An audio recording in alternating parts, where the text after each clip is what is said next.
Қайырлы күн, құрметті көрермен. Бүгін біз тарих пен мәдениеттің алтын қазынасын сақтап отырған музейде қонақтамыз. Музей басшысы Аманжол Саясатұлы.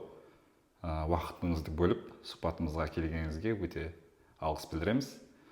Алғашқы сұрағымыздан бастасақ. Алдымен өзіңізді таныстырып өтсеңіз, мұражай саласына қалай келдіңіз? Бұл жолды таңдауыңызға не себеп болды? Мен Салим Аманжол Саясатұлы. Бұл Теректі ауданына мен 2018 жылдың күзінде келдім. Осы ауданның әкімі Жоламанов Әділдің шақыртуымен келдім. Музей саласына келуім мен мына бұрыннан да қызығушылығым, бала кезімнен қызығушылығым бар. Соның сыртында мен кезінде школ бітіргеннен кейін, школ кезінде бір тиын далалардан әртүрлі табылған нелер жинап жүретін едік. Сосын ол кезде жаңағы мектептің пионер-вожатыйлар бұрыштар ашады. Соларға беріп жүрдік, хаттар береміз деген сияқты. Бірінші жинаған нелерімді 87 жылы. Одан кейін мен комсомолда жұмыс жасадым, бастауыш комсомол ұйымында Базартөбе деген жерде. Сол кезде жаңағы аудандық облыстық комсомолдан осындай кісіде барды келсін, Алматының музейдің қызметкерлері келіп, сосын соларға біздер көп дүние беріп жібердік. Олар айтты, сіздерді бізге сонда алғанда акт берген жоқ ештеңе. Ол кезде ондай түсінбейміз. Сіздің дүниелеріңіз, сіздің атыңыз жазылып, Алматыдағы музейде тұрады деген. Кейін музейден мен оны таба алған жоқпын. Кейін бір барғанда әдейі затым тұрма деп қараймын ғой. Сондай дүниелерім кетіп қалды бірінші. Сосын екінші, одан кейін маған бәрі қызығып қалды да, мынадай болса аудандан, Тайпақ ауданы деген болды ол кезде. Чапай ауданы қосылып Ақжайық ауданы болып кетті. Оған дейін сол әр комсомол бар кезде қайтадан жәдігерлер жинадық. Музей ашамыз деп. Сөйткенде мына заман келді. Барлығы тағы далада қалды. Көп дүниелер жоғалып қалды. Содан кейін мынау деген 90 жылдардан бастап қайта жинаған дүниелерім.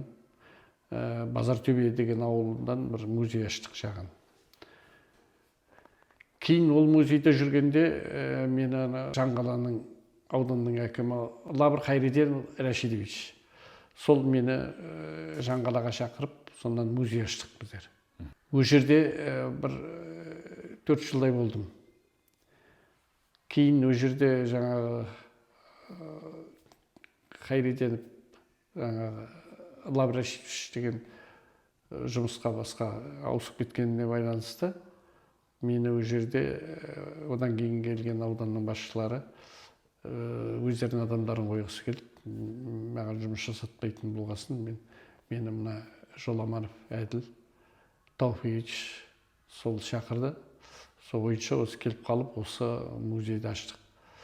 Басқа музейлерден, сол айтып жатқандай, әр елді мекеннің өзгешелігі болады ғой. Бұл сіздің музейіңіз, осы музейдің басқа музейлерден бір ең алға тартар ерекшелігі туралы айтсаңыз. Музейлерден өзгеше болсын деп, осының бос тұрған подвалын жаңағы сол жердегі түрмелердің көшірмесі қылып жасадым. Сондай обстановка келтіріп. Оның ішінде жаңағы камера отырған адамдар, қандай отырғандарын, оларды қарағаным, Алжирдағы орынға қуғын-сүргін құрбандарының отырған орнында музей жасақтаған. Соның интернеттен алып идеясын қолданып десе болады. Сол тап сондай қылып жасап шықтым. Сонда жазықсыз қанша адамдар онда да жаңа түрмеде отырған. Сондай адамдардың мықты қазақтың адамдарының бәрі манағы халық жауы деген атпен зиялы адамдардың көп атылып кетті. Сондықтан сол менің көкейімде жүргесін мына жас ұрпаққа соларды жаңағы патриот тәрбие беру бағытында сол манағы жасақтадым негізі.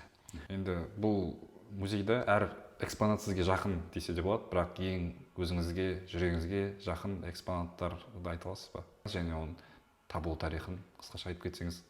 Әр экспонат әрине жаныңызға жақын шығар, бірақ бір бөлек көретін экспонаттар бар ма?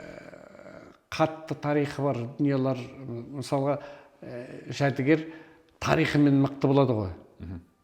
Бірақ мен нағыз мықты мысалға бір белгілі адамдардың киімі деген сияқтылар сондайларға дәл түсе алмай жүрмін.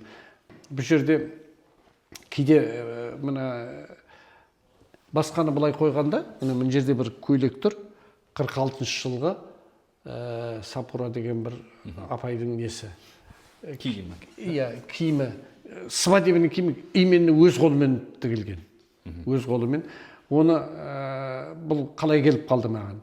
Бір мен мына ауыл әкімі болып істедім бір талай жыл. Сол жаңағы музейді қарауға жаңағы бір Әсия деген апамыз келген.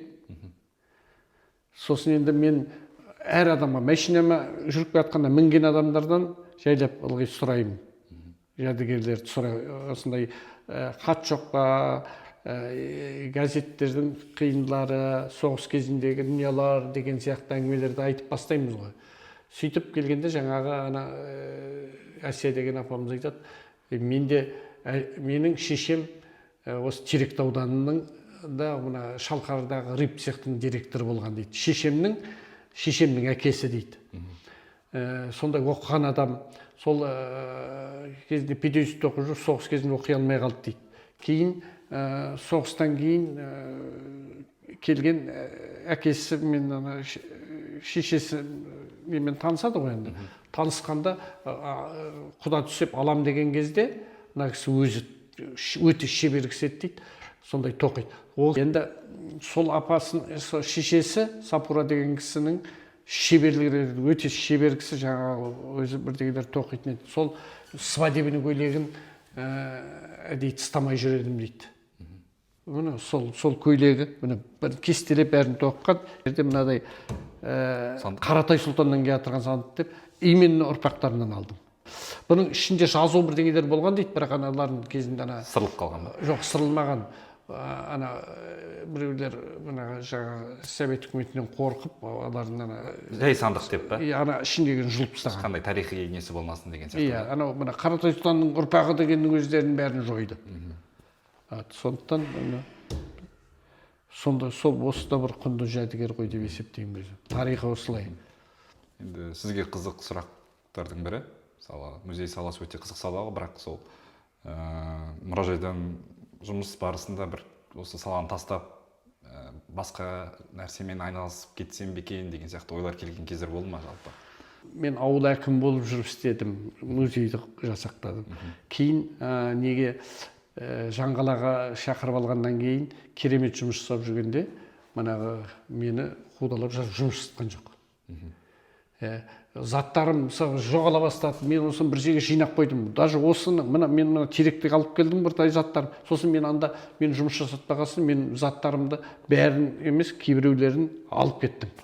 Өзіммен тіркелмегендерін алып кеттім. Сосын алып кеткенде мұнда келгенде әлі музей ашқан жоқпыз. Анда бір складта тұрды. Склад деп бір мынадай бір дұрыс бөлме берді. Ол орнынан ішін мына мәдениет үйінің жарылған ғой, су кеткен. Сосын менде мешокта генералдардың киімі болды. Өтегеновтің генералдың киімі болды. НКВД-дің киімдері болды менде. Анау ертедегі адамдардың анандай бір шапандар болды. Бұрынғы нелер. Камзолдар болды. Соның бәрі шіріп кетті. Оны мешогын алғанда ана нелер деген анауызды ашқанда ана су кетіп жатқан жерлерге апарып мешогымен тық қойған. Уже бір-екі жылда тұрды. Мен енді музей аша алмай. Так, мында мен 18-де келдім бе? 22-де аштық қой. 4 жыл. 4 жылда күлге айналып кетті. Ана төменде жатыр, ана күл мынандай. Бұлар деген даже ұстауға келмейді. Сол кезде мен ойладым бір енді тыстайтын бұлар. Уже пенсия жақындап қалды деп. Мынау істетпей енді. Қоя салайыншы деген сияқты. Қоя салсам ба деп жүр. Қоя салғанда қимайсың ана заттардың бәрін қайда тастайсың. Бұрында үйде жинап жүрдім кейбір. Мына әйелің ренжиді, мына бүткіл мусор анау қылып деп неге шығарып тастайды кейде біреулер сол жерден ұстап кеткен нелер болды. Сондай кезде адам нетіп қаласыз. Күйініп қалып. Иә. Осыған да шүкір. Иә, даже осы Бұл да болмай қалуы мүмкін еді. Бұл да болмай қалуы мүмкін еді. Иә. Бір жағынан мына маған қатты көмек жасағандар мына Лавр Рашидович деген Хайреденов. Сол Жаңғалаға шақырды. Мен анадай жұмыста жүріп келгенде қуанып кеттім сол жұмыс. Оның зарплаты да аз. Зарплаты 80 мың мен жүрдім бәлен жыл. Мен даже ана далаларды аралауға маған бензин де ештеңе жоқ. Қайта әйелімнің ақшасы бар әйтеуір маған сағаты несі толық.